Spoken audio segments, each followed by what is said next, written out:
కౌన్సిలింగ్‌లో నేను డైలీ పార్క్‌కి తీసుకెళ్తానండి మా బాబుని. డైలీ 1 అవర్, 1 ½ అవర్ మేము పార్క్‌లో ఉండొస్తాము అన్నారు. పార్క్‌కి తీసుకెళ్ళి ఏం చేస్తారండి అని అడిగితే, మా బాబు వేరే పిల్లలతో ఆడుకుంటూ ఉంటాడు అన్న. మీరేం చేస్తున్నారు అన్నా. అంటే ఏం లేదు మేడం నేను కూర్చున్నాను, నేను ఫోన్ చూసుకుంటున్నాను అని.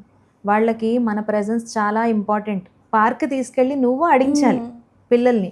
ఇంట్లో గూడా బొమ్మలిచ్చి ఆడుకోమనడం కాదు. ఇప్పుడు ఆఫీస్ నుంచి తిరిగి వచ్చే టైంకి ఏం చెప్పాలి వాళ్ళతో?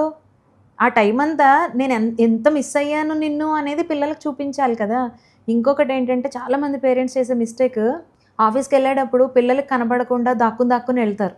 అవును. కనపడితే ఏడుస్తారు అని. కానీ అది చాలా పెద్ద తప్పు. పిల్లల్ని దగ్గరకు తీసుకొని నేను నీ కోసం ఈవినింగ్ ఎర్లీగా వచ్చేస్తాను. మనిద్దరం కలిసి ఆడుకుందాము అని కదా చెప్పాలి. అలా వచ్చిన తర్వాత అలా వచ్చే వరకు నీ కోసం వెయిట్ చేస్తారు. ఎప్పుడొస్తారు? నాన్న ఎప్పుడొస్తారు? అమ్మ ఎప్పుడొస్తుంది? మేము వాళ్ళతో ఎప్పుడు ఆడుకోవాలి అని వెయిట్ చేస్తారు.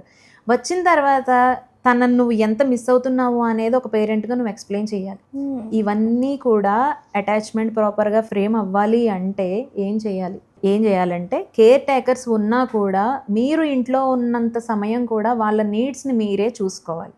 వాళ్ళకి ఏం కావాలో మీరే చేసుకోవాలి. కేర్ టేకర్స్ ఎప్పుడు కూడా టెంపరరీనే.